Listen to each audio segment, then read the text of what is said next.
Look. Alright, guys. I know I said Cherry Time episode 6 was going to come out like October. But you know, that's Cherry Time. We are used to it, right?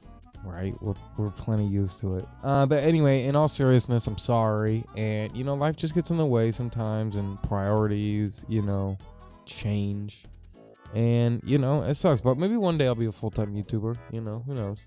But it's here. It's here. Cherry Time episode 6. And look, this is like the god home of Cherry Time right here, you know, because we have a lore god on the podcast today, and they go by the name of CCMACI. And, you know, thank you, CC, for being on that podcast today. It was such a good conversation. I'm excited for you guys to hear it. And without further ado, here's our conversation.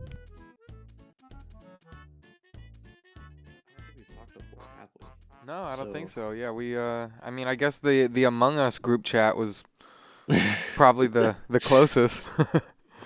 Yeah. Yeah. We are still trying to set that up. Everyone's all over the world, so I don't know how long it's going to be till we actually do that. Yeah. Yeah, hopefully one day.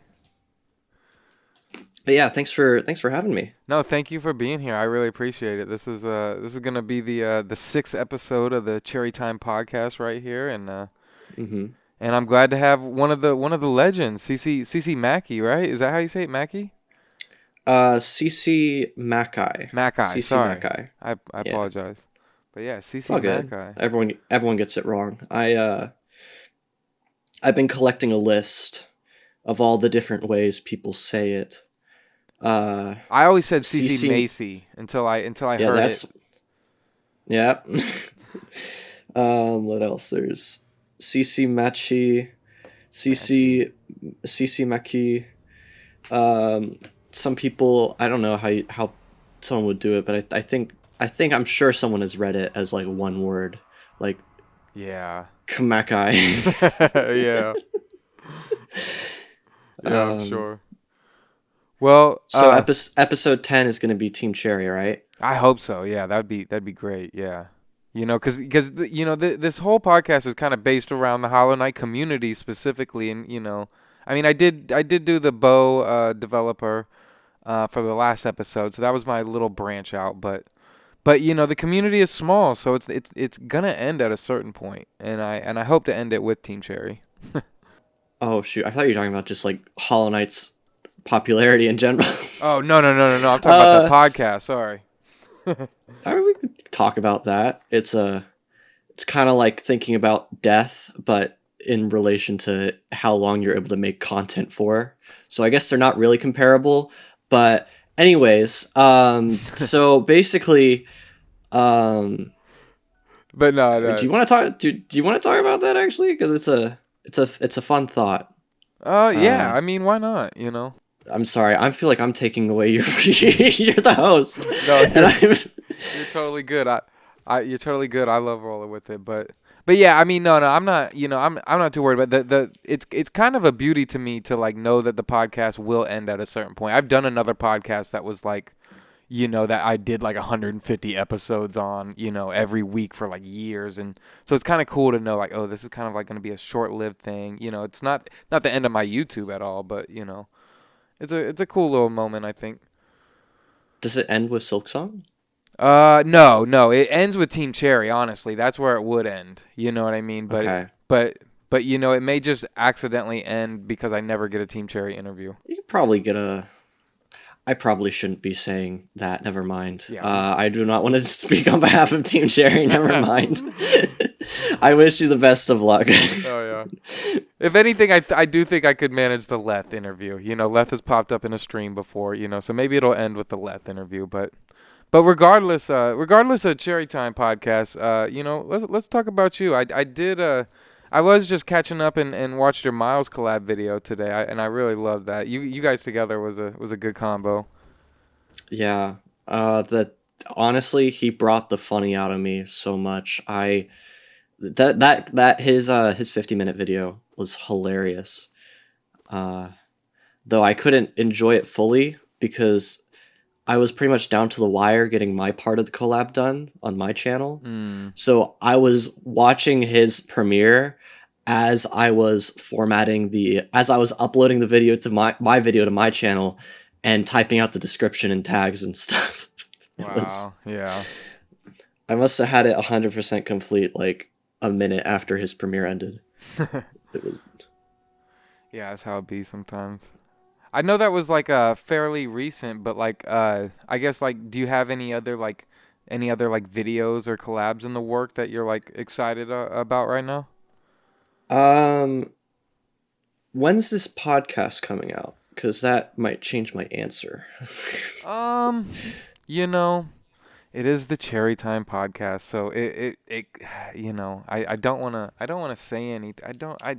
I can't commit to anything, honestly. If you delay the upload to like October 1st, October 2nd, then I can tell you everything. I'll tell you everything. You know what? Yeah, I got you. Okay. So, so I got my next lore video coming out, which is going to be called The White Lady Conspiracy. I think that's the name.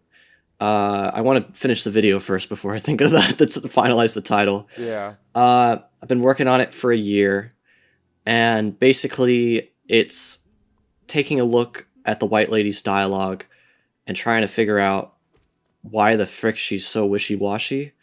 She frick with two C's, sorry. She basically tells the knight to go seal the infection inside itself. But once she sees the king's soul, she's like, maybe you should explore the birthplace. And these are two conflicting things. Why would she tell you to go to seal the infection? Not only seal the infection inside yourself, but also with her half of the king's soul. Go seal the infection yourself, get stuck in the blackhead for eternity. While at the same time, once seeing the king's soul, being like, actually you should go to the birthplace where you can get the void heart to get the ideal, hopefully better ending where you kill the Radiants, right? Hopefully I'm not rambling. No, I'm fascinated right now. That is so interesting.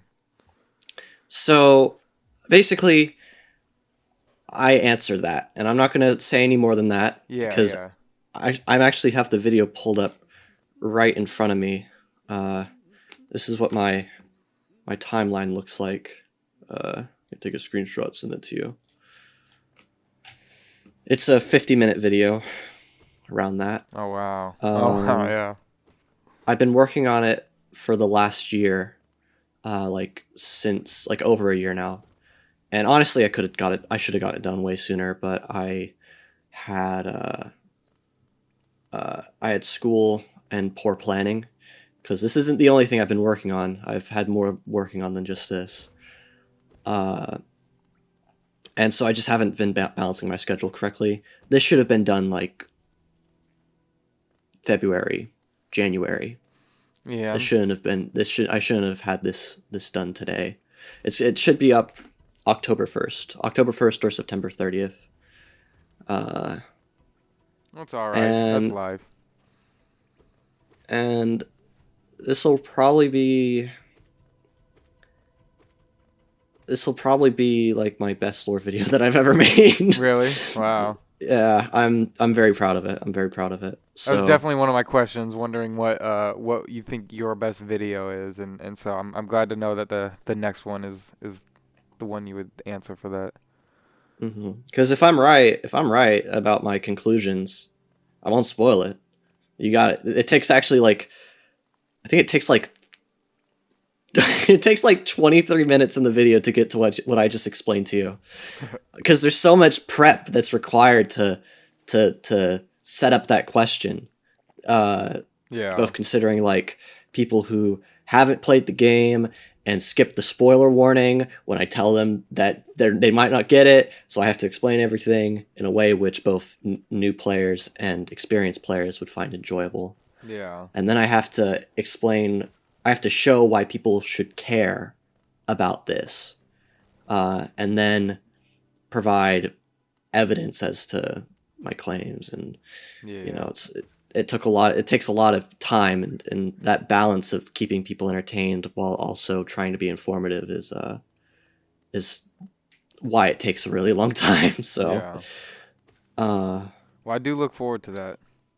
Like I really love how your lore videos like and it goes well off of this one that's coming in or that you're about to drop. But it seems like you really dig deep into stuff that like an average player like will most likely overlook in the game. And like I guess I wonder is there anything in the game that you have like been trying to dig into but have never found like a good starting point to like really make a video on? Dreamers. I've Dream. always two. Actually, no. There's two. There's Dreamers, and then there's Essences. Starting Yeah. with the Dreamers. I want to know more about Lurian, but literally, like the only thing we know about him is that maybe he's connected to the Collector. What the frick does watching the town do, right? Like what's the point? And there's Yeah. probably tons of symbolism behind it, whatever. But there's a lot of, I mean, the reason why Hollow Knight is so popular is because not everything is given an answer. Many things are shrouded in mystery, which keeps players intrigued and asking questions and what ifs, and it just is fun. It's fun to think about the unknown, and that's really why Hollow Knight is so successful all these years later. It's a fun game, but it's also a very intriguing story that might never have answers, and an unending story like that is one that will be enjoyed for a very long time. So, but back to the actual Dreamers though. Monomon, it's a bit more self-explanatory. I just want to know why she's a jellyfish. Yeah. Like, what's the deal with that? Did she turn herself into a jellyfish? Is that like a race of jellyfish people, right? I don't know. And then there's Hera. We know a bit more about her, but really I want to know more about her husband, because her husband was apparently, quote, of honored caste. Something's up with the husband being special, and Hera of Common Beast. I mean, we pretty much know enough about her. She was probably born in Deep Nest. She was probably, I don't know how they get so big is the question. Yeah. Like, why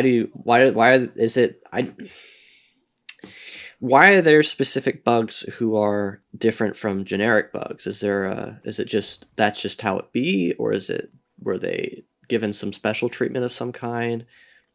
There you go. There's your unknowns I can't really answer.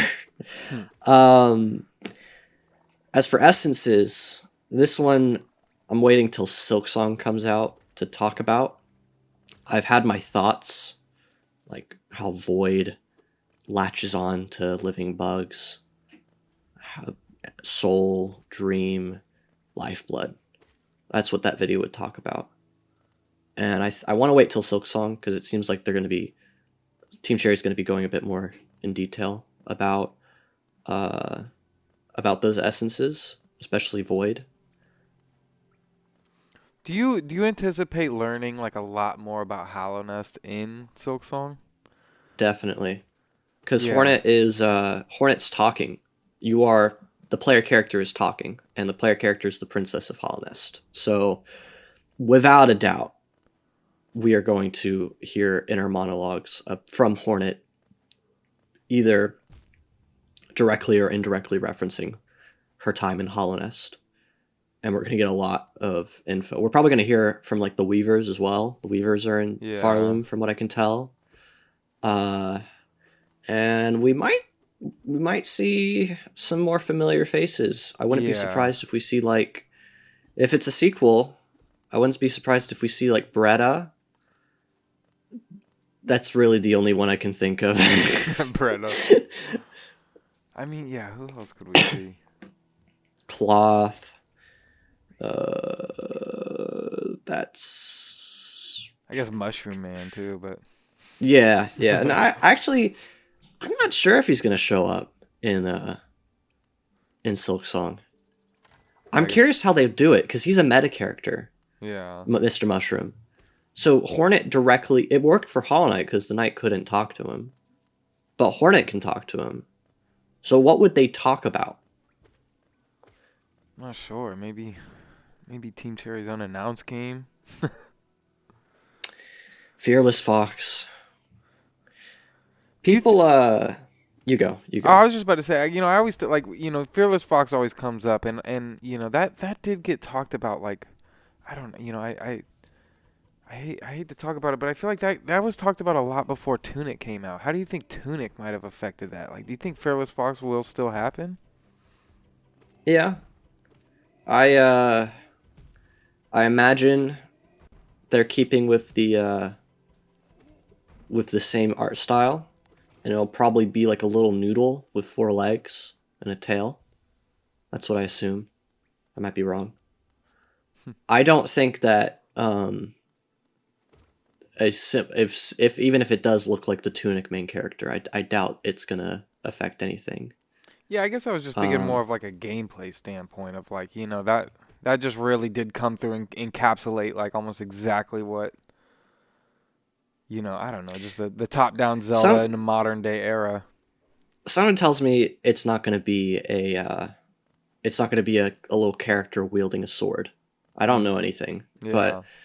they want to move away from Hollow Knight Silksong. Their next game they wanna move away from it, and I think part of that will likely be uh, will likely be switching to a different anatomy of characters that don't wield. Maybe it won't be focused as much as on combat and maybe more on platforming. A Yeah. fox is nimble, so it should be able to. And but yeah, I'm not seeing them making basically a reskinned Hollow Knight. I'm not seeing that. I'm Yeah. not seeing them make a reskinned Silksong. They want to. I mean, from what Greg, their former lead playtester, was talking about, they want to move on from Silksong. Yeah, it would be interesting to see maybe, yeah, like even branching off into like 3D. I loved I never played it, but I still like, did you ever play Cocoon? For like 2 seconds for a sponsorship. Wow. I did love, I loved hearing about it beforehand. I never played it, so I can't like, testify to it or anything, but that was the people that made Limbo and Inside, right? I'm almost Cocoon producers. like, I thought that was their that was like their branch off of like, okay, we need to do something different, besides the 2D kind of dark, and then it turned into definitely more way bigger puzzle based. And I've just heard that Cocoon's puzzles are like really amazing like once you get into it, but I've never like got like hooked into the game. No, they didn't make Inside, or at least the publisher didn't. Cocoon develop. Directors, developers, Geometric Interactive. Yeah, it says Geometric was, yeah, or I think Geometric used to be Playdead. I think people from Playdead formed Geometric, but I could be I know wrong. that the guys who made Insider, they like split up, like like the two main guys who were working on it. One of them, they had disagreements on stuff, and then they split up. I guess that could be it. Yeah, I'm almost positive that, yeah, it's one of them from that. And I feel like, like, I don't know, Limbo and Inside were really good. I feel like Limbo isn't talked about in like the Hall of Fame of indies like it should be, cuz that was really like in its time, like it was kind of like one of the first big ones, if you ask me. I haven't played Limbo. I mean, I've seen it. Um, It was just in a time of like, it was like Xbox 360 before like people like had like digital storefronts, really. It was like the start of mhm. digital storefronts, and so it was like one of the first times like an indie game was able to like I don't know, I guess just be like really A purchased by like 2D. average people. So probably I don't know what the timeline is, uh, but from what it seems like, with every like innovative game, it like inspires indie developers to make indie games, or to become indie developers. Yeah. So I'm guessing Limbo would have been one that would have spiked that interest in indie development, Yeah. No, and then Minecraft would have as well, because that was the first big game to like get like financial success on that scale. Yeah. And then Hollow Knight at some point was the next one, and that's when you see like the boom in Metroidvanias across the board. Then you got like Celeste and Cuphead happening at the same time, and The I lost my train of thought. Going back to Fearless Fox, I had a thought there. I think it was like in the summer when we hit like the 2-year anniversary of Team Cherry saying Hollow Knight or Silksong would release in a year. You know, we're two and a quarter years from that right now, I think. yeah. But a lot of people on Reddit were very disgruntled about Silksong not releasing. Yeah, typical. And weren't really sure like why. Like, you know, we can all assume. I think that's the first question William Pellin and Ari Gibson are going to be asked when they inevitably get an interview after Silksong releases. What happened? Like, why did the delays happen? Yeah, you know, I was thinking about this right before, and I'm like, I wonder if the game just comes out and people just don't question it anymore. Like if, because you know, I imagine that they're gonna keep the silence out or like up until the game comes out. Like I mean, they'll probably do some sort of like I would hope that they would do some sort of rollout, obviously, like announce a date, you know, but they could still shadow drop, but they'll you know, either way, we'll probably have like, you know, a little bit of time where we know, but they'll still be silent. But I imagine that like the game could come out, and then whatever the reception of it, like whatever the game actually is, like I just wonder if that game could shut down any question of that, you know, of like, oh, we get it now. Like we understand, like you were making this. Like, oh, I feel like that there's a chance that could happen. I don't think. Yeah, there's no doubt in my mind that when Silksong releases, everyone's going to forget about the delays.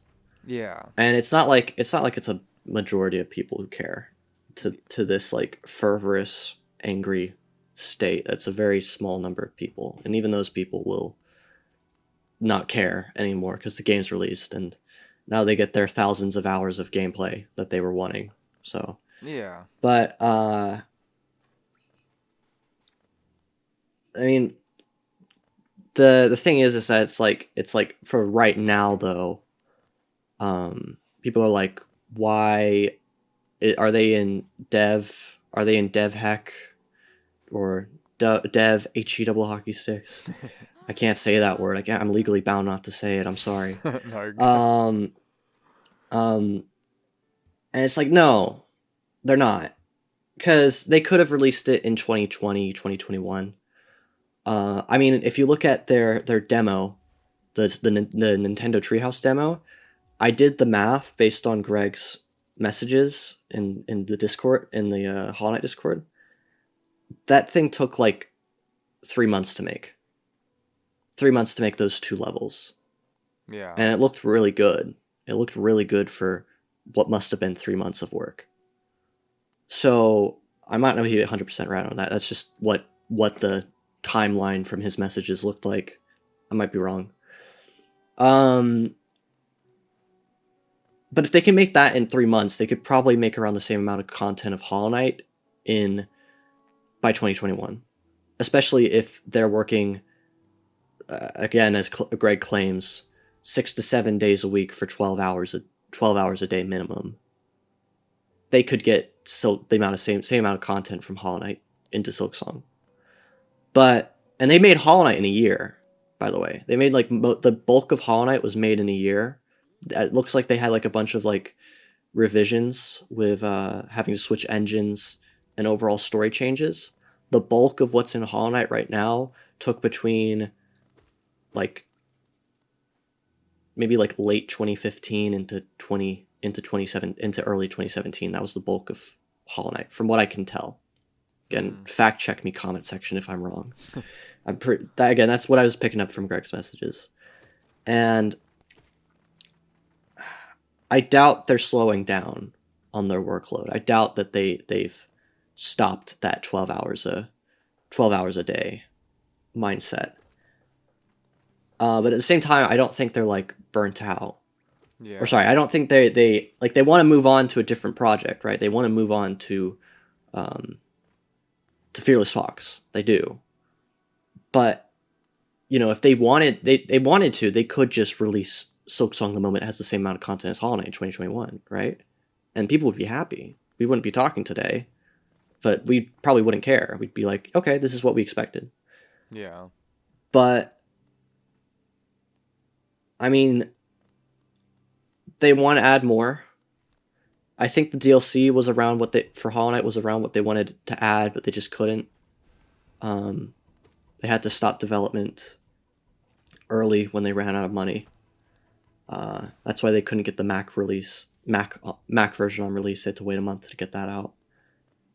So it's not like they're lazy or they're burnt out.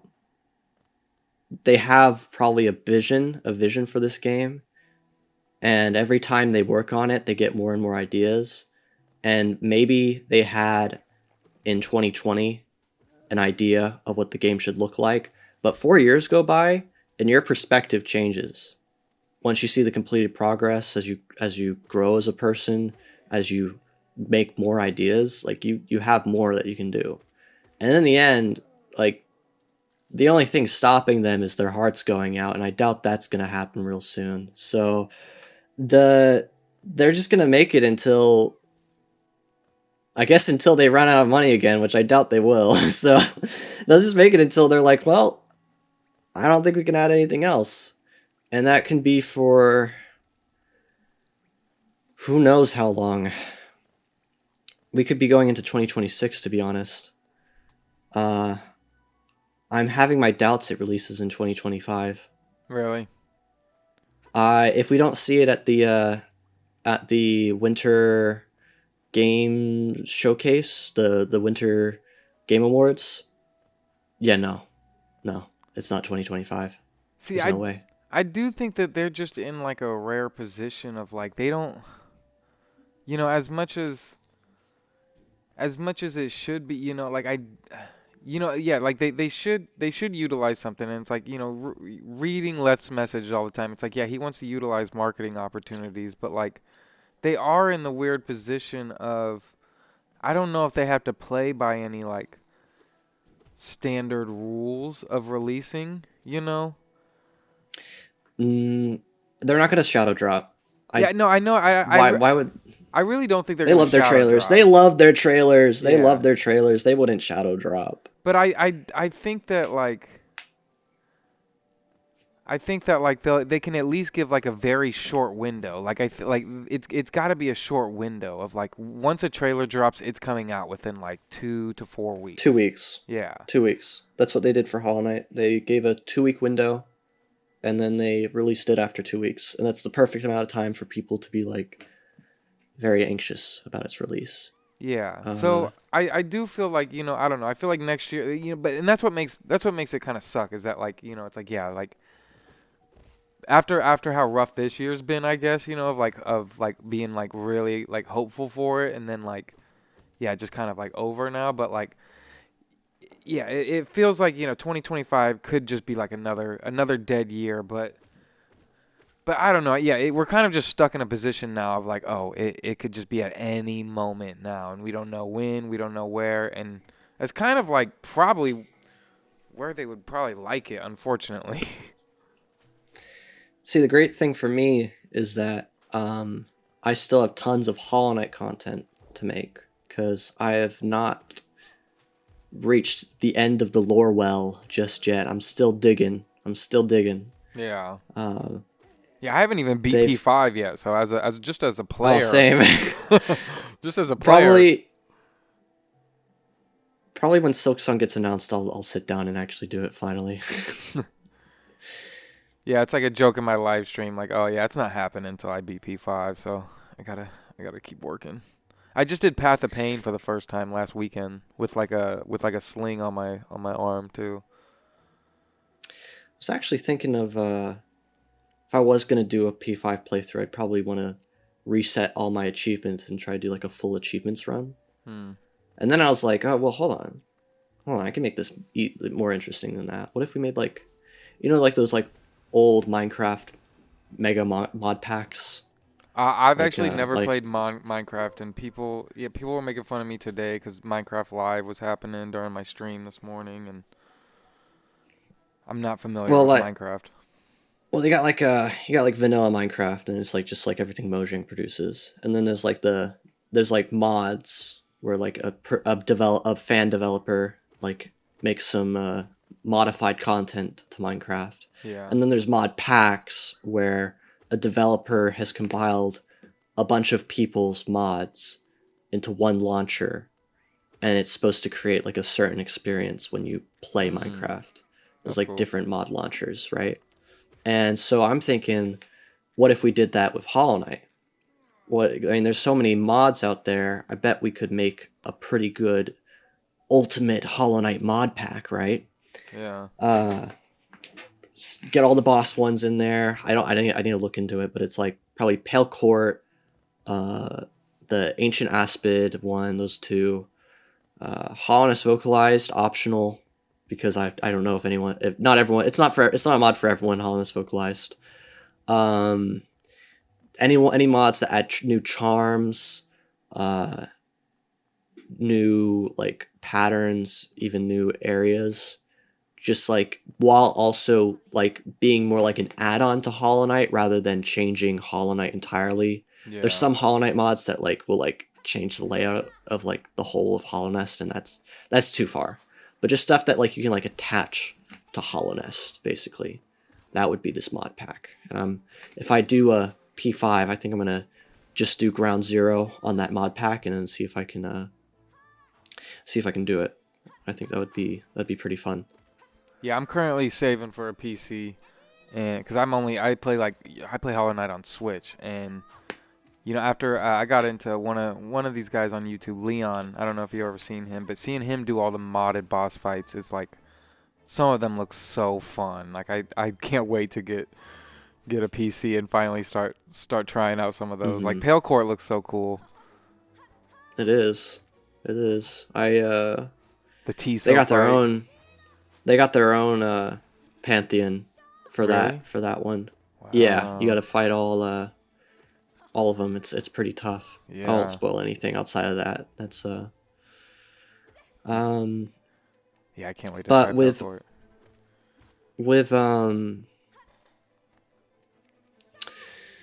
with Silksong, it's not coming out soon. It gives me time to work on more content. Yeah. I only said one of the things I was working on. I got a community lore video I'm working on after this next one. I posted to Twitter like a month ago a picture from the Embrace the Void ending, or not Embrace the Void. It's Dream No More. It was like this lantern that shows up in the cutscene, and it looks like it has like some like magic seal on it. It might be, it's like a magical lantern. It doesn't look like just like a Lumafly in there. Here, I'll send a screenshot. Yeah, I'm looking at your Twitter right now for it. There you go. I sent it. Okay. 7 years. No one noticed this in 7 years. I was just talking to a friend explaining them the video, and I got to this cutscene. I was pointing at the lantern. I was like, wait, that's not a Lumafly. What the frick is that? And it looks like a little magic seal, like a seal of binding. I don't know if it's a binding seal, but it's a seal, right? Kind of looks like it. And I don't know what it does. I think it just is for light. But that got me talking with some people, and it's led to a lot of discussion on seals of binding and magic seals in Hollow Knight. And so there's a lot of symbolism to seals in Hollow Knight. I'll also try to send a screenshot of someone. This is Mebi on this is Mebi's work here. for like some of the symbolism behind seals. Like the little like middle top, that little like sun looking shape that's supposed to be the radiance. Yeah. The actual door sealing the Hollow Knight has a lot of symbolism on it, connecting to the White Lady, Pale King, Hollow Knight, Radiance. And when you look at this originally, it just looks like a bunch of nothing, right? Just looks like a bunch of lines. You can see the Hollow Knight, right? Yeah. That's the easiest one. But everything else, though, when you start to really pay attention, you start to notice a lot of this is purposeful. All these symbols are very purposeful.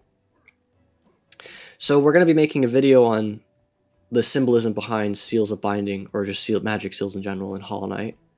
And I'm going to be asking the community for help because there's a lot of unknowns for what some of these seals do or mean, or what their symbolism is.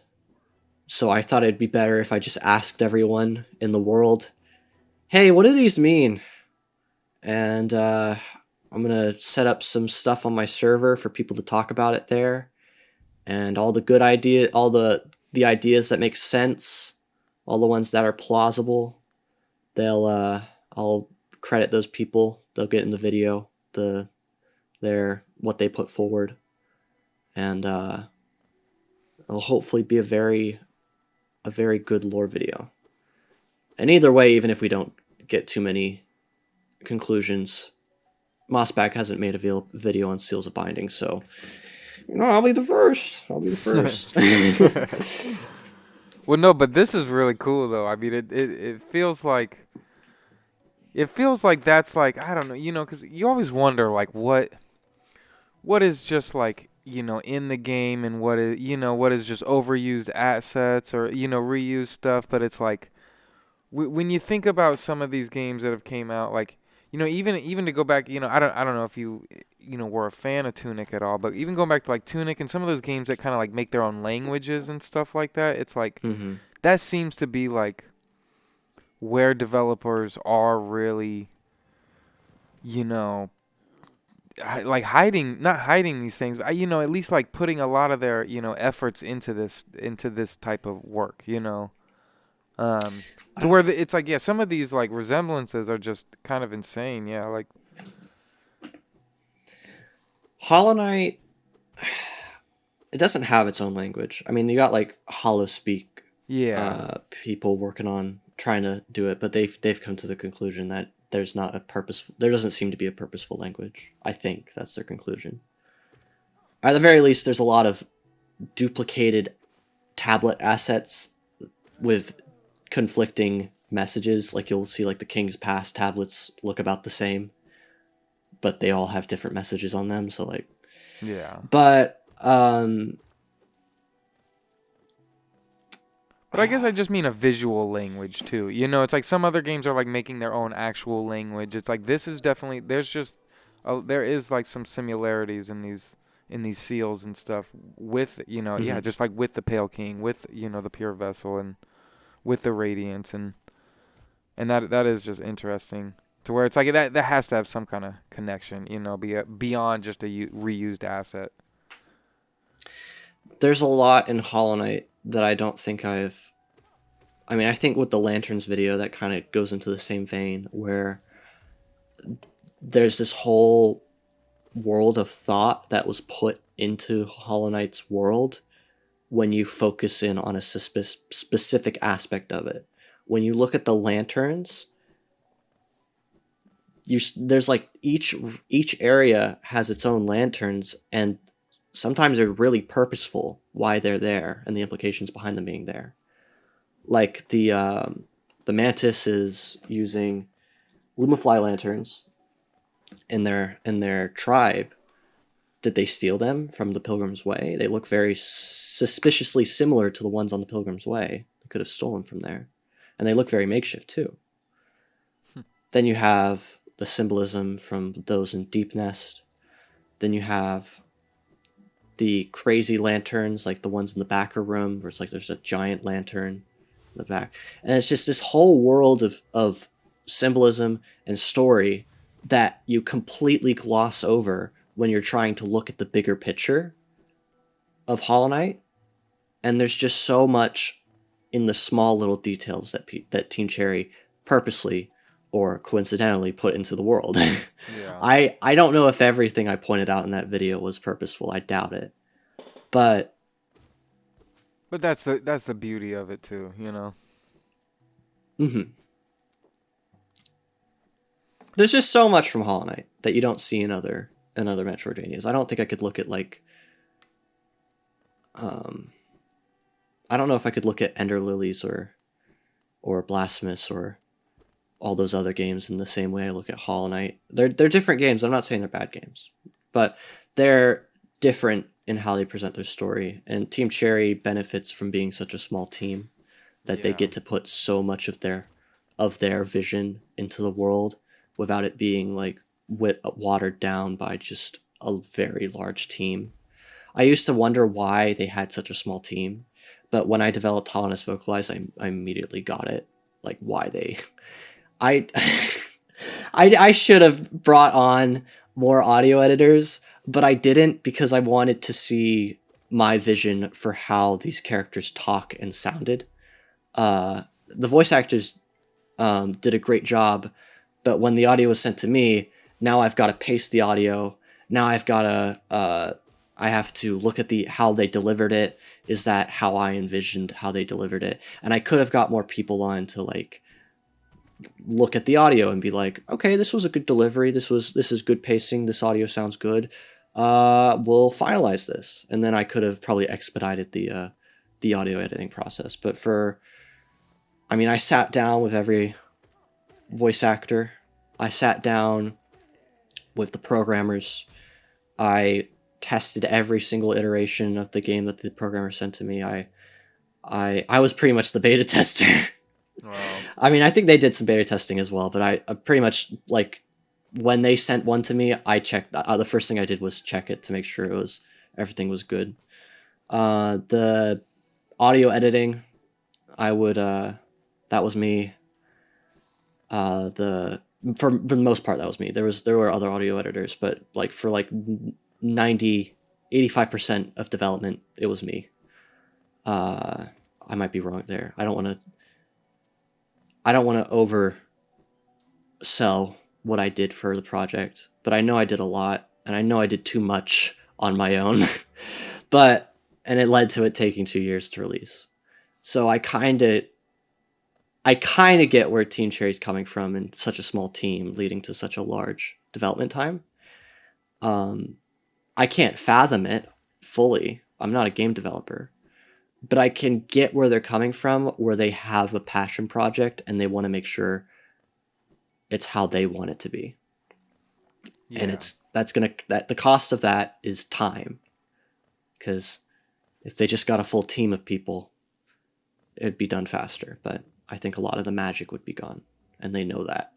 Yeah. So, and that's one thing that's like interesting about Silksong to me right now. It's like I feel like a lot of people, like, who have worked on, like, I feel like even in working in larger teams at jobs, like, should realize like the massive break in communication that can happen, and all the stuff that gets lost between the way, if you just add a few more people into the mix, and it's like, yeah, in indie games, and I really feel for like the certain developers right now that are like following up these smash hits, because they're kind of like in a whole nother level right now of like, they're damn near like putting out like AAA games, but they're still continuing to do it, with such a small team. And I don't mean like a AAA game, like obviously like it's nothing like massive 3D worlds and stuff, but I'm just just in the scale of like the eyes that they have looking at them, the communities behind them. It's like so often they have communities that are larger than AAA games do, and and it's just it's wild, like, that people just don't realize that, like, how much stuff does get watered down with the large teams, and all, it's like all the leaks that could, whatever could happen. There's just so much stuff that happens with these big teams, and it's why a lot of things get kind of I don't want to say half-assed, but it's like why nothing really does end up competing with a game like Hollow Knight of just perfecting like almost every aspect of it. Sorry, that was kind of a rant, not really a question at all, No, but no. Like you can see that in like Ubisoft. That seems to like be a big talking point today. And then just recently revealed that their management system sucks. They got their developers working on the bottom of the communication ladder, and then you got the important people who are basically directing the game at the top of the ladder, and in the middle of it is this like weird management maze complex that the developer at the bottom of the ladder needs to try to pierce through to get to the person who's envisioning the game, yeah. and they just can't. And it's just like you try to get a message up on like, hey, this isn't working, and then you get a corporate response back, and it's like, well, okay. Risk taking is another big reason why Hollow Knight did well. Yeah. I mean, just the lack Um, of info alone is like such a risk in a game. Just I feel like you were kind of like diving into it earlier, but like, there's not a lot of other games that you can like dive into the world like that, and I feel like that is kind of like strategic withholding of with information, and yeah, Hollow Knight does it the best. Hollow Knight took a risk in how Team Cherry wanted it to be their vision by having the knight not being able to talk and not having the goal of the game being outwardly known at the start. It takes a very long time for you to get it, and you might not even get it by the time you get to the very end, right? Yeah. That's why Mossbag's doing so well. Yeah. But that's the story doesn't work unless you have unless the reason why you're exploring Hollownest isn't known at the beginning. Silksong's going to be different because Hornet can talk. You're immediately shown that you've been kidnapped, and you want to leave probably, or at least you want to figure out why you've been kidnapped. You immediately get what mystery needs to be solved and why you need to explore the kingdom to solve it. Hollow Knight, you see some weird cutscene of some character with orange eyes, and then a door shining, and then the main character walks to a cliff, and then jumps off that cliff, and lands at the bottom, and it's like, Yeah, and then but once you get to the town, Elderbug's like, yeah, you might not want to go down there. so. And that's what's special about Hollow Knight is that instead of having a goal of like where you need to go, you only have that once you get to the City of Tears and you see the black, or like you get to the City of Tears and you get a marker on your map. You go to the Dreamer Memorial, you get 3 markers on your map. Up until those points, you are exploring Hollownest and just taking it in. You're not moving towards a goal. You're just letting the journey take you. And a lot of people got bored of that because some people, it's just how it is. Some people are wired. They need a goal. They can't just get lost. That's a negative to some people, getting lost. I got lost in Forgotten Crossroads for 3 hours on my first playthrough, which is insane to think about. But it was my first Metroidvania Hollow Knight. I don't think I'd played a Metroidvania before that. Same. And yeah. And it was a very magical experience being able to explore these places. And also the difficulty of it as well. Like the I was not good at all at Metroidvanias. I did not pick it up easy. There's a lot. I'm a master at it now, but like exploration, I sucked at exploration. I sucked at combat. These bosses felt incredibly difficult. Yeah, I definitely gave up my first time around. I kind of explored, the Forgotten Crossroads a little bit, and I don't even think I made it to False Night. I might have made it to one of the like the mini False Nights, and Mm-hmm. and I kind of put it down and picked it up like 6 months later. That was probably like 2019 when I played that, and and then it was yeah, it was years later when I got back into it, and then finally made it to Hornet, and that's when it clicked.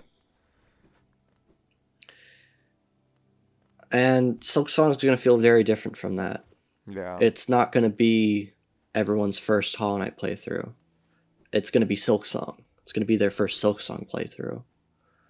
And they're kind of taking a risk in that way as well, because a lot of people are going to be jumping into Silksong thinking it's Hollow Knight 2, but it's not. It's going to be very different. It's going to play very different. Story's probably going to be very different too. But that's a good thing. Yeah. It's not a bad thing. It's not a bad thing. It should be its own game. These should be two different games. Because if they weren't, then it would be... You wouldn't get that feeling you did on your first playthrough of Hollow Knight. You would feel like you had just continued your playthrough, not started a whole new experience. So I think that's really... I hope I'm right. I hope I'm right.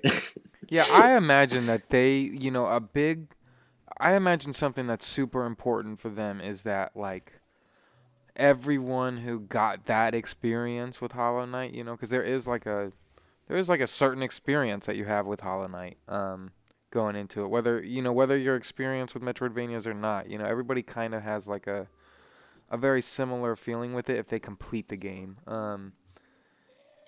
But I feel like it's probably very important to them that Silksong will provide a new experience to that. Something that does follow that up, but is completely different. Yeah, like I think that and I think they'll find a way to make that available to people that may not have played Hollow Knight, but that has to be important to them. Mm-hmm. Now, as a lore guy, like, do you like? If Silksong drops, like, or when Silksong drops, like, are you like fully prepared to just take it slow and take in everything about the game, or like does the YouTuber side of you like feel pressure to like make content about it like fairly quick? Here's the issue. I'm not Mossbag. It's hard to make lore videos on Hollow Knight and not compare yourself to him, because he's gonna make the definitive lore videos. He's gonna make the ones. He's gonna make the Silksong recapped, whatever, probably on release, or I don't know what he'll do. He'll do something that's definitive. But my job is to look at something that people aren't looking at, but would find enjoyable and intriguing once I point it out. So if I want to continue being a YouTuber, I do need to release a video fast. And that might be through shorts, honestly. I might have to start off making shorts. And it's kind of hard to predict what I would be able to make a video on, considering it's not out yet. That's why I'm very thankful that it's not out yet, because I get to keep making videos on stuff that I know I'm going to be able to make videos on. It's going to be sink or swim for me. It's going to be sink or swim on if I stay a YouTuber or not. I like hearing that, at least. I like because I feel like a lot of people do kind of just do YouTube as like a hobby and stuff too. And not saying that it's not saying that it's like your full-time job or it isn't, or that it I'm not saying one way or the other for you, but it is. I just like the honesty in here and like, oh, like, yeah, this is an important moment for me. I feel like it's just a very interesting time, and I feel like there's not a lot of games that have like communities like Hollow Knight does on YouTube. And maybe I'm wrong. There is a ton of games that have communities like this, but it just seems like such a monumental moment coming up for this community especially. And it's just cool. We're gonna probably see a rise in content creators too. Oh for yeah. Sure. Story ones. It's there's I if you're watching this and you want to be a Hollow Knight YouTuber, a Silksong YouTuber, the best time to do it was yesterday. So you might as well do it today, because there's so much that you can contribute that hasn't been talked about, and it might seem impossible at first, but if you really care about the game and you're passionate about it, you will find something that no one else has talked about, and you will be able to yeah, Hollow Knight multiplayer is one thing that you can do. Story wise, you can go into the craziest of theories, and if you're obviously, you gotta have good visuals and whatever, but you know, if you're a good talker, you're a good orator, you know, you can get yourself in here. If you have ideas, and even if I started out, my first big lore video was the Vessel Cloaks video. And lo and behold, you know, I wasn't right in the end. I made a failed theory. It was a good video, but sadly, I don't think the White Lady was the main reason behind the Vessel Cloaks. I think they're just wings. But if I didn't make that video, I wouldn't be here today. I wouldn't have been given the opportunity to make more lore videos, which with every one, I hopefully am more and more right. So, and that doesn't just apply to lore videos, it applies to everything. You make a video, it doesn't do as well, but it opens the door for you to make better ones going forward, and getting better and honing your craft and getting yourself to a point where you can do things you couldn't have even imagined. Yeah. And that takes a lot of drive, and you have to want it, and you have to love it, and you have to love even the parts that suck. You have to love it, because if you don't, why are you doing it, right? Why are you putting yourself through the pain? You gotta love it. So sorry for getting super philosophical. No, but that's my mindset. That's my mindset. It's a very tough journey to get to this point, to be in the position where I could be making these videos and people are watching them. I'm very thankful, but I mean, I don't think I can summarize my thoughts. I'm trying to, but I can't. I went onto a rant about content creation, and I realized, oh shoot, what am I talking about? It's hard to explain there's no one way to get, you know, the ball rolling. And it's hard to summarize that. I think that's the main thing. I've tried talking to people about content creation, about doing well, and there's, you know, you get the main points. Experiment. Do this. Yeah. Do that. But yeah, there's never gonna be if I could quantify how I got to this point, I feel like other people could as well. I don't think it's very easy to quantify how the big content creators get to where they are. You can just try to describe it, but in the end, it's like, yeah, you just gotta want it. It's just really the only way to describe it. You just gotta want it. So, and if you do want it, you'll probably get it. So, I'm not there yet, though. As much as I'm talking myself up, I'm not there yet. I don't think I am. So is YouTube, like, is that something that is like a full goal of yours? Like, do you? Yeah. Okay, hell yeah. Do you like how old are you? Do you mind if you do mind me asking? 22. 22. And then so you said you're in school as well right now? I graduated. You graduated? Okay. Oh yeah. So, I did college for 4 years, and I flew. Basically, I never told anyone this. I guess you'll be the first. Exclusive right here. Basically, I went to school for electrical engineering, and I did that from 2020 to 2024. Not thankfully. On the bright side of COVID, I didn't have to go to the dorms. That being said, when COVID restrictions were lifted, I had to. So that should have been, thankfully, because of that, I was able to keep doing content in 2020. But going into 2021, 2022, I don't know what was going on there. I couldn't anymore. So, because I had to go to the dorms. It was on campus, right? So basically, every weekend, without fail, I flew to and from campus to home where my editing setup is. Every weekend without fail. It was about 4 hours total to get from my dorm to my bedroom back where I live. And it was about a 1 hour flight, and I never missed a week. So, and I needed to do that to get Hollowness Vocalized done.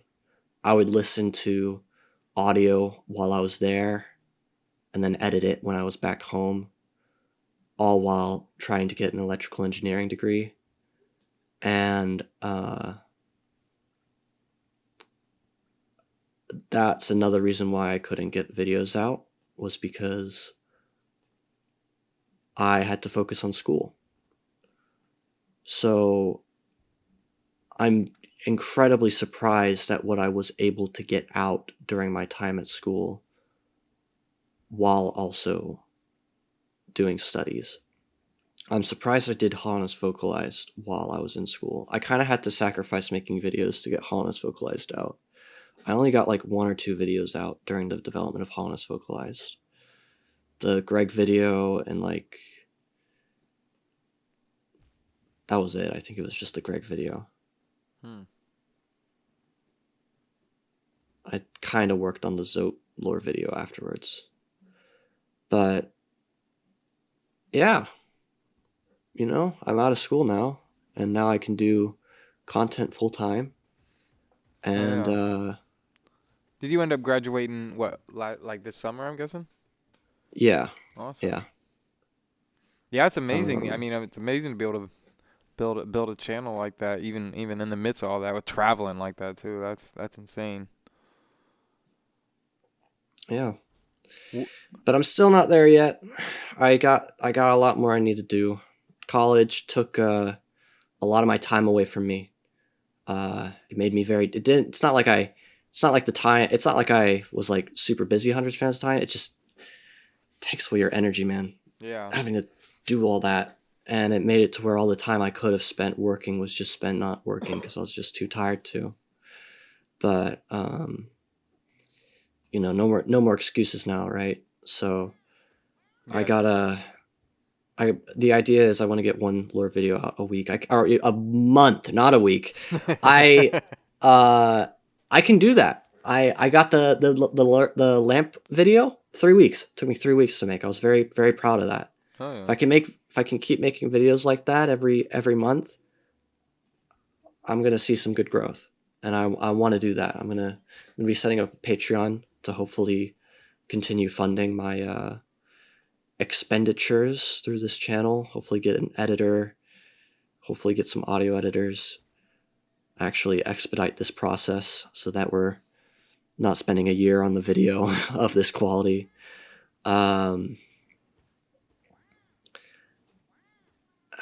It's 2025 is gonna be my year. Year of CCMACI. And it's gonna be my year. That's what I want. So I'm gonna do as best I can to get it. So, and this 2024, this is gonna be the prep I need to get the ball rolling. All these videos I'm gonna get out is gonna get that ball rolling.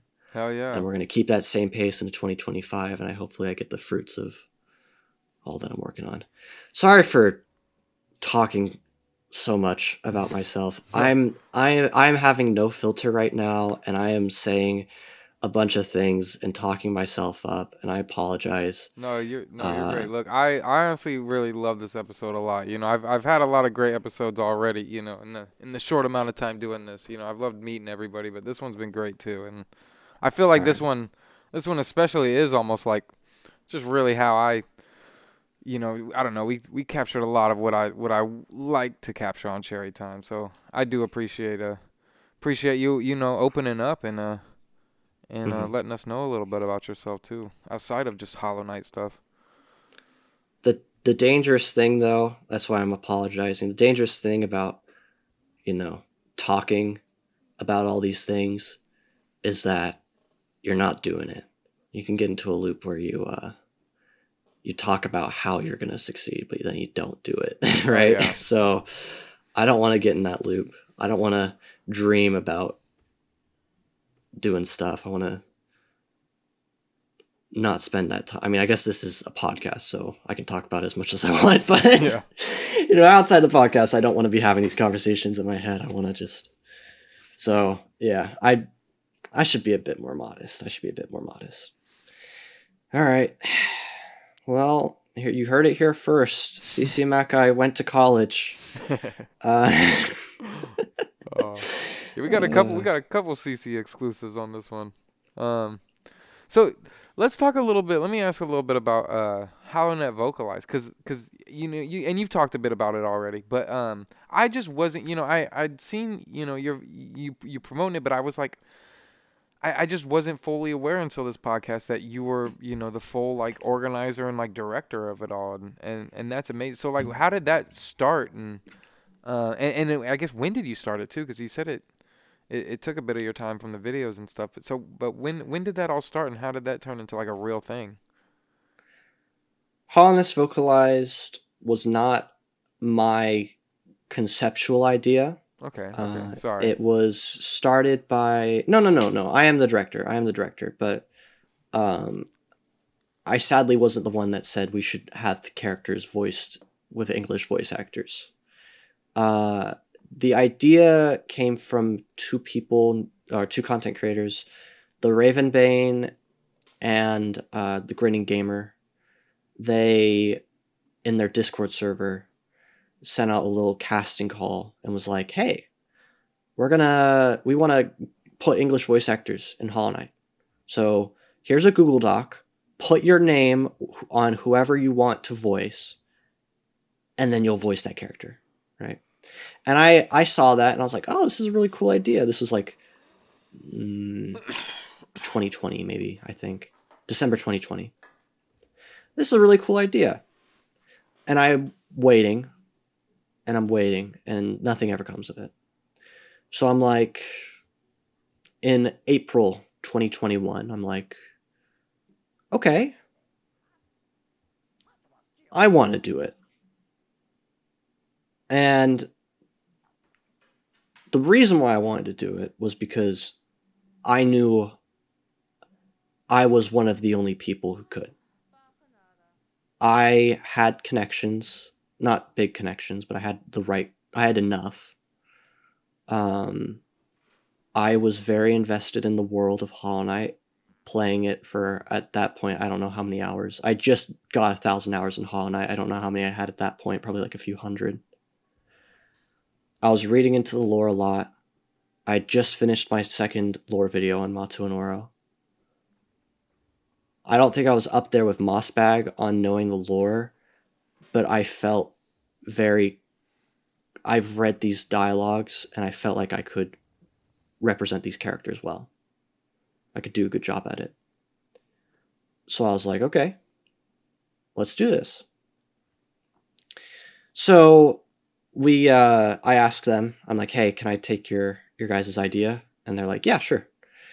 So I'm like, okay, let's see if we can do this with professional voice actors, not just with like random people.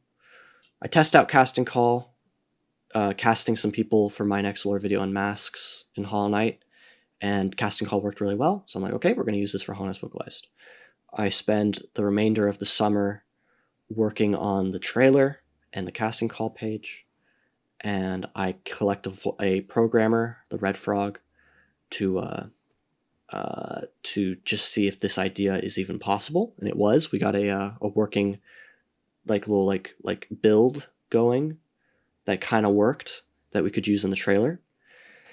I released the trailer like August something, August 28th, I think, and it does really well. I think Hollow Knight's Vocalized was the second most auditioned for project on Casting Call Club website, on the Casting Call Club website, at least as of like 2023. I haven't checked recently, but it was up there. It was like 5,000 auditions. Wow. Now that's not 5,000 people. That's 5,000 auditions. I think it was like 900 something people auditioned. So maybe I didn't get the most people who auditioned for it, but I got the most audio submissions. So second most audio submissions. I mean, sorry. Then from that point forward, from that fall of 2021 to 2023, I just worked with the voice actors. I would get into calls with each of them one by one, talking to them about the character, telling them, giving them their due dates for when they need to send stuff in. I would, like I said, I'd look at the audio, make sure it's good, give it back to them if they needed to redo something. Sometimes voice actors were very awesome. It would just be like they knew exactly what they needed to do. Their audio equipment was great. I had to do barely anything to alter it. Sometimes the person had the voice or they had the something, but something's off and they need some like me to work with them one-on-one. I'm sitting down with like one voice actor between like 4 different sessions that last like 2 hours each. Like sitting with them as they record the lines, being like, okay, this line, okay, that's good. This line, okay, say it 5 times over. Okay, now it's good. Like I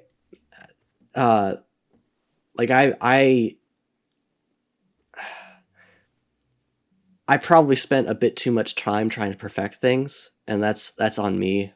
That's on me. But I wanted it to be my vision, and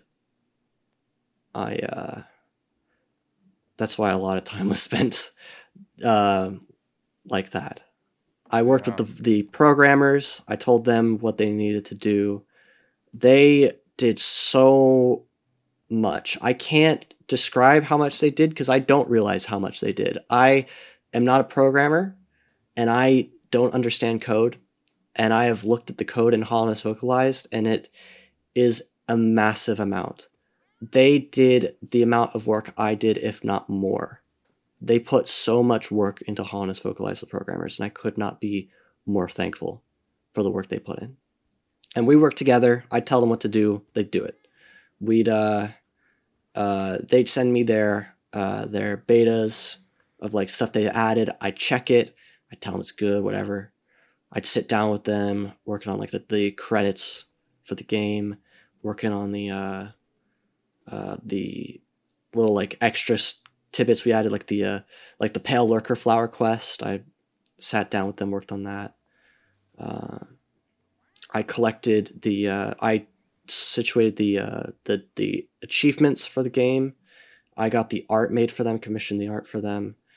I made the trailers, both the hype trailer for advertising the casting call and the release trailer, which took around a year to make as well.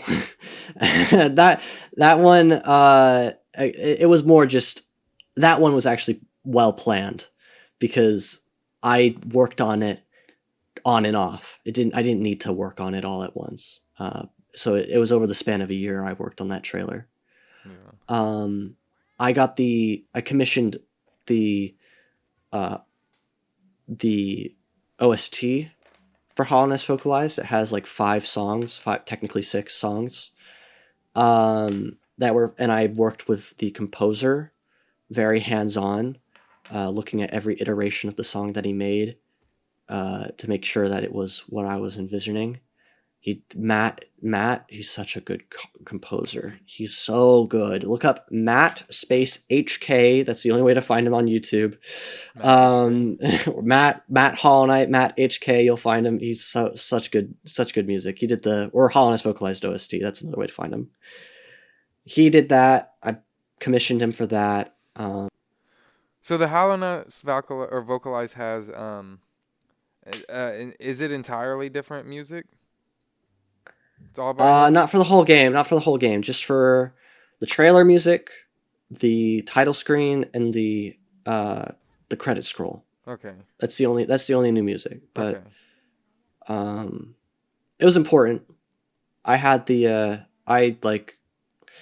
I wanted there to be a new title screen, and I didn't want it just to be like the Hollowness vocalized words. I wanted it to actually be a background and a song. It was actually Matt's idea to make it, to do the song bit, actually. Sorry. No, it was Matt's idea. Sorry. I'm not remembering this correctly. I originally was actually going to have just the Hollowness vocalized as the text. But then Matt had the idea to put to give it an actual song. And then I was like, oh, okay, actually, hold on, let's do like a whole new thing then for the title card if we're gonna do a song as well. And that turned out really, really well. Yeah. So that's why it took 2 years to come out, because I didn't ask for help. I didn't ask for enough help. I did ask for help from near the end from some audio engineers. I got a lot of help from this guy named Ryan. His dad did a lot of coding with like some audio editing programs to make my life easier. I'm very thankful to him. He was the biggest help audio engineering wise. But you can't really automate editing pacing. So that was my job, was editing pacing and volume editing. That was the main bulk of everything I did, was editing the audio, was having the characters talk in the way that I wanted them to from the audio which I was given. So that's a lot. Sorry for the dump. How much did I just talk about? From 16 minutes to 26 minutes in my time. Oh my god, I just was nonstop talking for 10 minutes. I am so sorry. No, you're good. You're good. Don't worry. So I know you probably would have said this by now if you did, but now did you happen to do a voice in it? I did a Little Fool. Oh, okay. Do you want to hear it? Sure. Something like if I can remember the lines off the top of my head. Oh, another warrior finds their way to our fair Colosseum. Ours is the final destination for all those seeking trials of intense and deadly combat. All one has to do is place their mark upon their trial board of choice, and lo, the arena's gates will open. Oh, There's a small fee attached to each trial, but I'm sure as skilled a combatant as yourself would have accrued a wealth of geo. Something, I'm losing it, but something like that. No, that was great. That was great. God, I can't wait to try this out now. I can't wait to get the PC and finally do Hollow Knight mods. It's gonna be. You'll also notice in the some people notice this as well in the credit scroll. We voice every single enemy, and not only that, we give them multiple voice actors. So like a Tick has between 16 voice actors to choose from when it's given a voice, for example. Now, that's not to say that every individual enemy was given 16 different voice actors. The pools are much smaller than that. Yeah. But for like, there's like, we had like a pool of like generic enemies like Tick, Crawlid, Aspid, blah, blah, blah, blah. Those were given 16 different voice actors to choose from when you dream nailed the enemy for the first time. But then you have like Moss Creep, and then we have like 5 voice actors with like a really high pitched cute voice. type deal, the voice creep, and then the Mauler sort of they get a certain voice, stuff like that. Like, we were very thoughtful about it, and we were also trying to be smart on like not doing a bunch of work, right?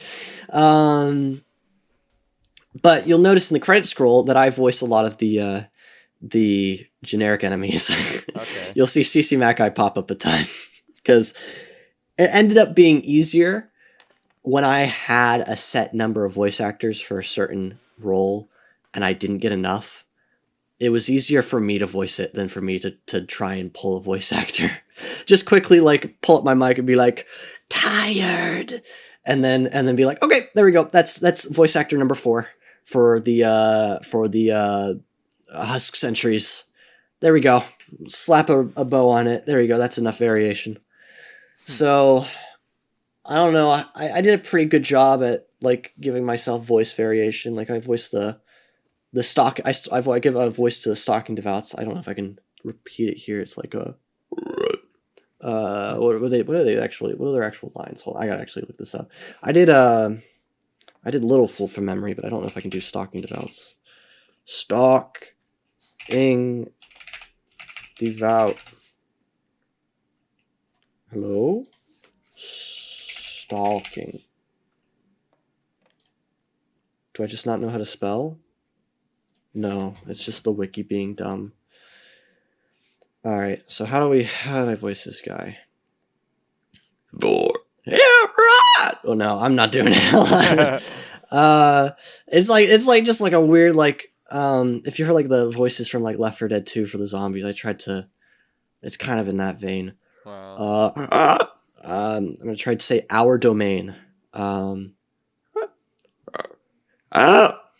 This one sucks.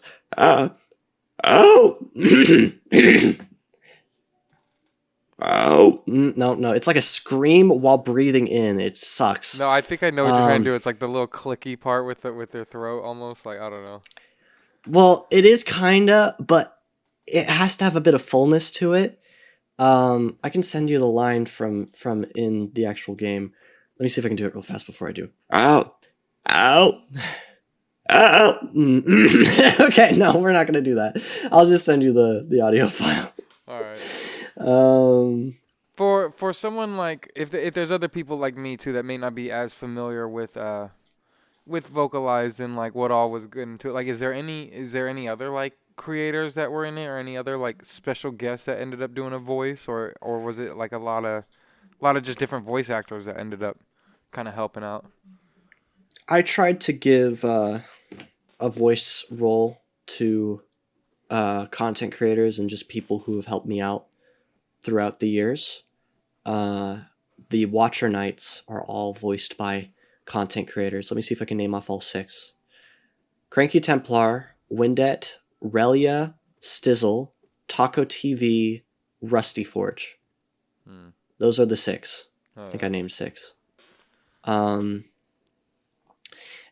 well, Windet, he didn't get a small role. He voices Sly. Okay. And so he got a big role. He earned that one. So I got a little bit of nepotism in me, but for the big roles, I didn't let that sway me.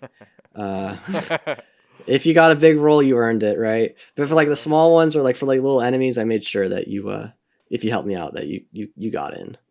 If you was like a, if you didn't know, actually, do you know Perpetual Noob? No, I don't. You might have seen one of his like boss tutorials. Okay, maybe. maybe. That would have probably been my early Hollow Knight days when I was still trying to figure out how to beat it. Well, he was a backer for Hollow Knight. Wow. And he got an NPC in the he got a spirit in the Spirit's Glade. Okay. He's coincidentally, his character's name is Perpetus Nu. So when I noticed that, I was like, what the heck? You voiced this guy? Or sorry, you made this guy? Okay, you can voice him. So I just let him have full control over his character. For the Shrine of Believers, I wanted that to be everyone who like really helped out with the project, who like really showed that they like went like an extra step to help out.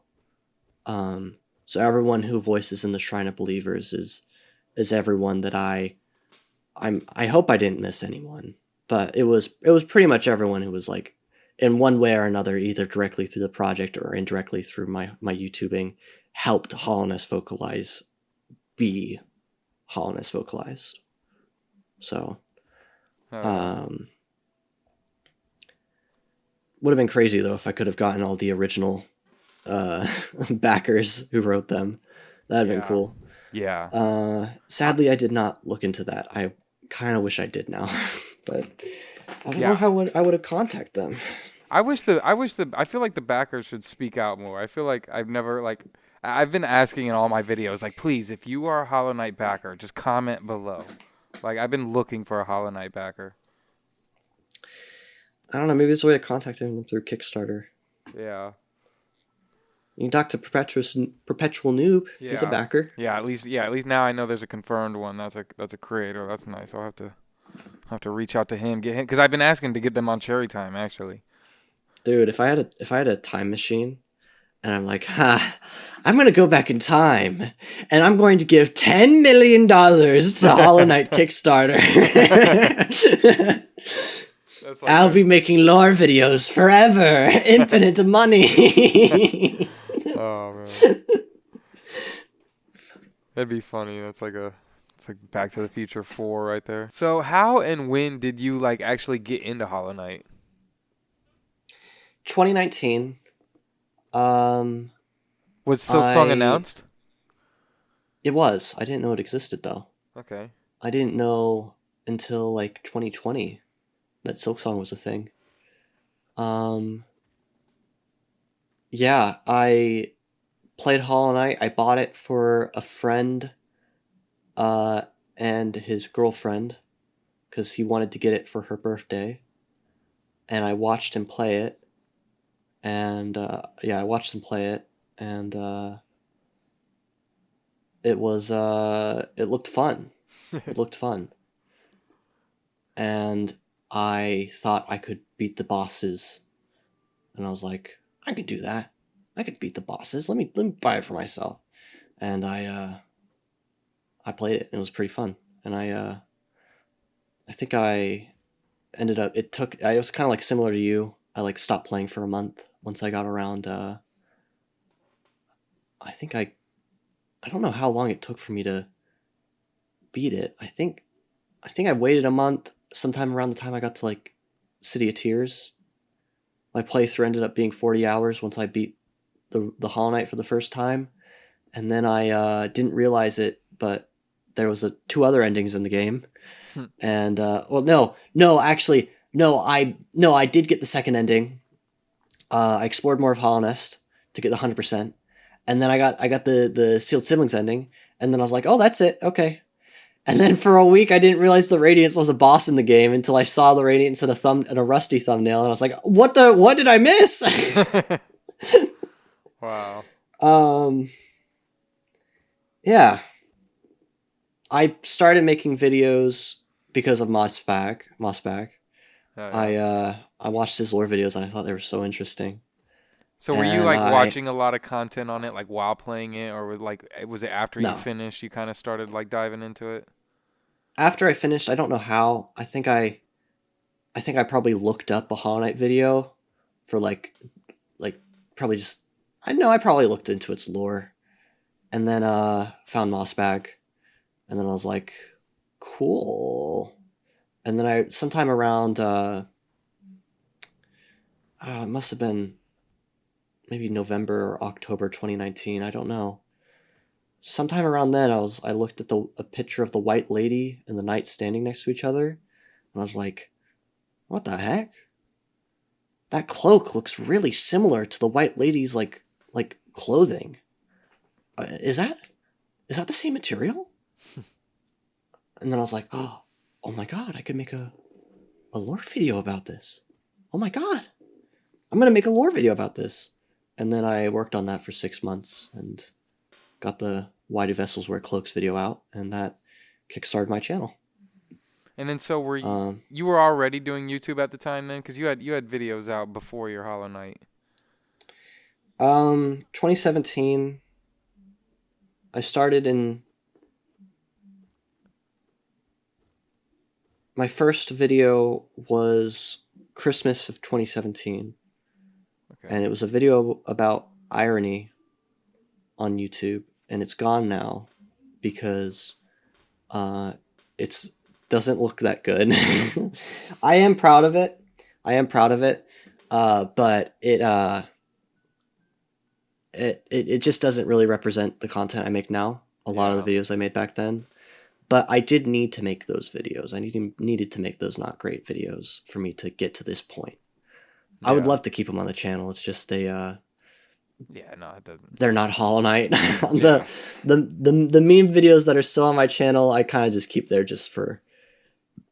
They can kind of exist in their own bubble, but I'm not a rant. It was like a rant Sona type thing. I'm not that anymore. So you can see the otter in my banner. That's the original avatar I would use. That little PNG of the otter, or just a real otter.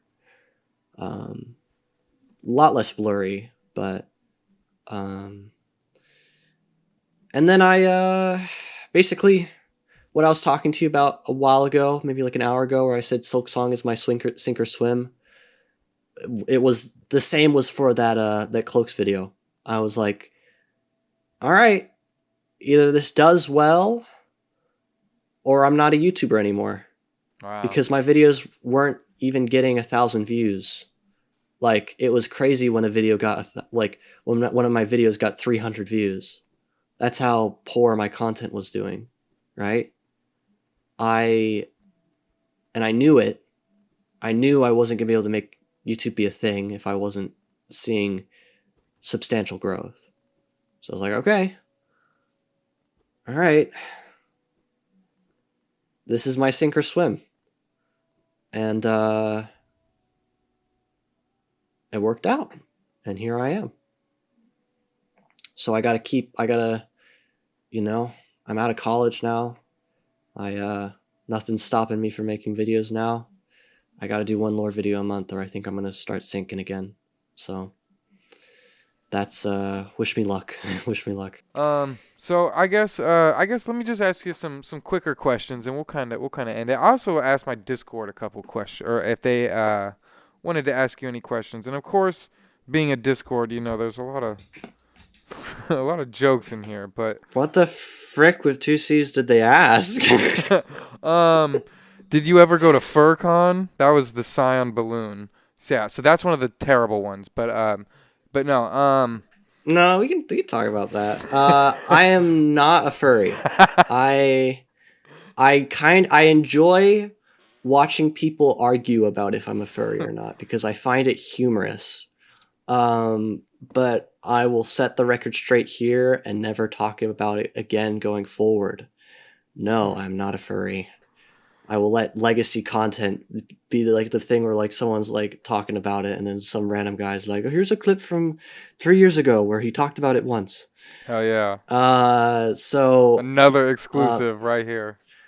The big moral question you have to ask yourself is Lion King? Yeah. Is Simba a furry? No. Then I'm not a furry. Yeah, exactly. So that's that. Bring on the next question. All right, Cyan, you got your answer. I feel like a slightly related question that they had is why do you use an otter for your channel mascot? What's the story behind the otter? That's deep lore. I can't actually tell. Wow. Because it has to. I'm sure it'll get brought up sometime in the future, but not today. All right. Not today. Well, I'm gonna dig deep into into the CCMACI I lore, promise then- you, if you can find that information, you can have my channel, man. That's Nah. crazy if you figure that one out.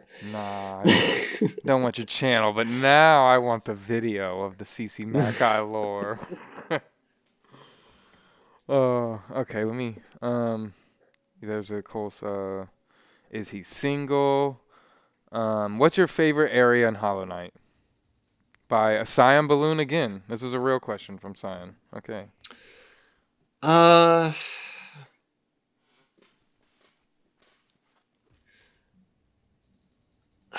God, what's my favorite boss? What's my favorite area? What's my favorite? I never know how to answer. I never have the answer ready, and I guess my answer probably changes every single time I'm asked it. Well, I guess have, recently. What would you say? Because of a certain project I'm working on, which I cannot divulge at the moment, I have gained a newfound appreciation for Kingdom's Edge. Okay. Not in that it's a good area, because I think there's a lot of potential it had that's lacking, just to the fact that it's so minuscule in the grand scheme of things. It's kind of a one and done area. But the potential that it does have is there that I don't think other areas have. I really appreciate that mainly just the fact that you wonder what's beyond Kingdom's Edge. Like that snowy wasteland that goes further. Yeah. And I like Outside of like the magical feeling of like going to City of Tears the first time, like going to Kingdom's Edge for the first time for me was like super impactful, and like just the way they have like the bodies kind of falling down and hitting the platforms and stuff. Like, you know, I know like yeah, like once you kind of get done with it and look back at it, it's like okay, it was a little bit maybe, you know, I don't know, a little vast per se, but like yeah, like Kingdom's Edge always kind of was one of my favorite parts, and I feel like a lot of people do love Kingdom's Edge whenever I talk about that in streams and stuff, but it was just so amazing the first time seeing it. I remember being so amazed because I played through it, and I think I beat the game before I ever figured out the hive was a thing.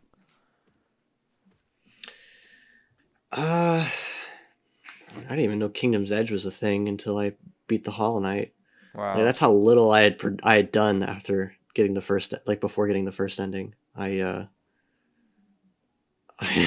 don't know why. I probably like, I didn't go into Royal Water. I don't even know if I went into Royal Waterways. Before, I mean, you don't need to go into Royal Waterways to beat the game. You just need you don't even need to go into Royal Waterways to beat the game. Yeah. You just need Crystal Dash to get to Monomon. I just So ended up. there's like half another world that I hadn't explored yet. Are you like currently playing anything right now, like in the wait for Silksong, like just for fun? I just got recommended a game called Little Goody Two Shoes. It looks good. It looks like I don't know what it is, if you want to look that up, but it looks good, and I'm not going to spoil myself. I played Soma. You know Soma? No. You know Amnesia? I've definitely seen that game. I feel like I might have seen Soma as well. Soma was made by the guys who made Amnesia. Okay. No spoilers. Just put it on your wish list. Buy it when it goes on sale. Soma. And play it. That's just...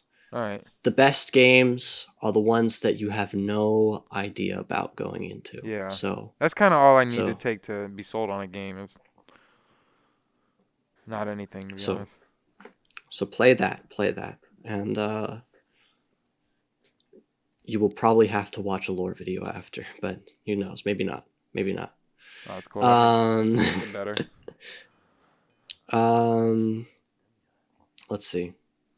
Do you think that there's been any games that have had like an impact like similar to Hollow Knight? Games that have just, you know, I mean, obviously maybe not completely like Hollow Knight, but what games do you kind of consider as like your favorites? Unworthy.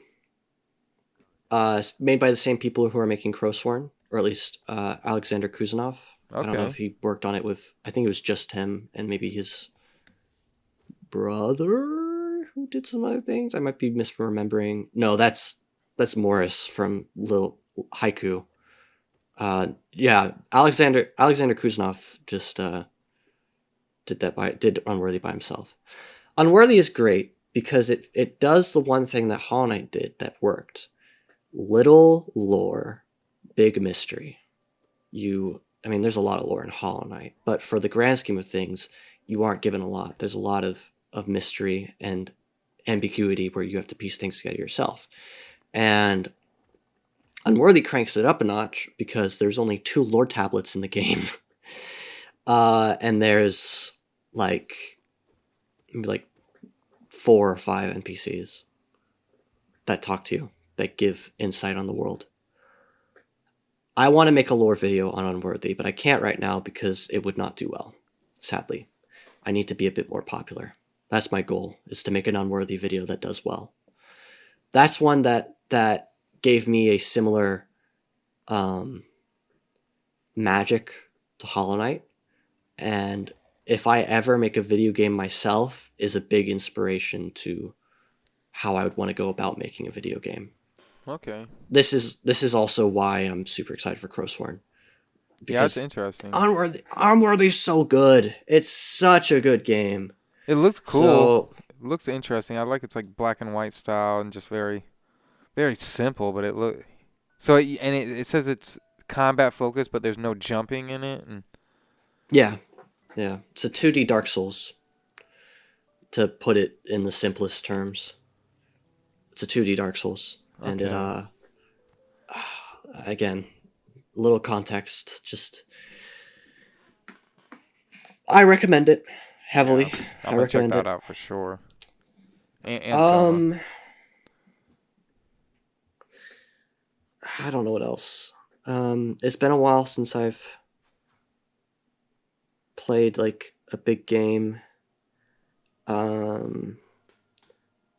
Soma's another one that really makes you yeah, it's a good game. It's a good art piece. The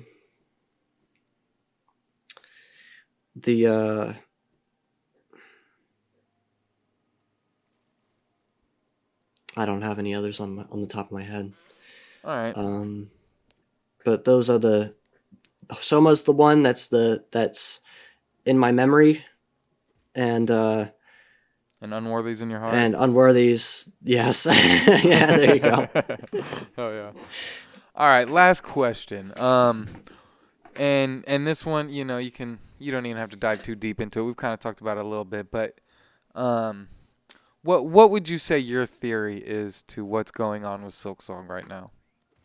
Team Cherry is just going to keep working on it until they get to a point where they're like, I can't see how we could add anything else. And I think they're, I don't even think they're in the, the fine-tuning stage. I'm sure they're still adding stuff. So, oh man. So, it's going to be some time for Silksong. apparently, though, the voice actor for Hornet recorded all their lines Yeah, like a while ago. like a year ago. Yeah. So That's what I'm saying. There's so many conflicting things. I feel like even though we've gotten nothing, there's still so many conflicting things. The not even ESRB or whatever, but I'm sure she could end up recording more lines going forward. I don't know. I don't know. I mean, they made they added Midwife the last week of development, and I'm sure they got their ESRB rating by that point for Hollow Knight. So, they can still be adding content after the rating. True. It doesn't like stop them. It's not like they get the rating and they're like, okay, stop. We can only do bug fixes from this point forward. No. Yeah, they can still work on story and characters and stuff. I guess just even on Grand Scheme, there's not a lot of games that get that rating and then go on to have years after. A lot of times it's it's 3 to 4 months from there at least. Like major games, indie games. How long has it been since the rating? I mean, that was like, I don't want. It was either February or April. It had to have been April. I swear. Dang. That's what I'm saying. And Yeah, if it's- that was like a huge thing. Is that like you added up every other game whenever it got that versus versus when it released, and it's like even the major games, it was only like 96 days was like the highest. well, they're not Team Cherry. Yeah. They're not Team Cherry. Yep. So, Well, I do really appreciate you you being here today and doing this podcast Yeah. today. It was a pleasure talking to you. thanks for having me. Thanks for letting me talk your ear off. Yeah, no. I hope what I said was insightful, and if I was just being stupid, then please feel free to make fun of me, because I don't know. I'm just if I'm speaking words, if they connect, then awesome, Well, thank you again, and thank you all to the listeners who are still listening. This has been another episode of Cherry Time Podcast, and we'll be back when we're back. It's Cherry Time, so it happens when it happens. And who knows when the next one's gonna be, but we'll see you soon. Thank you again for being here, CCMACI. Appreciate you. Totally. Yeah, thanks for having me, man. Alrighty, see ya. We'll see ya in the next one. Bye. Bye.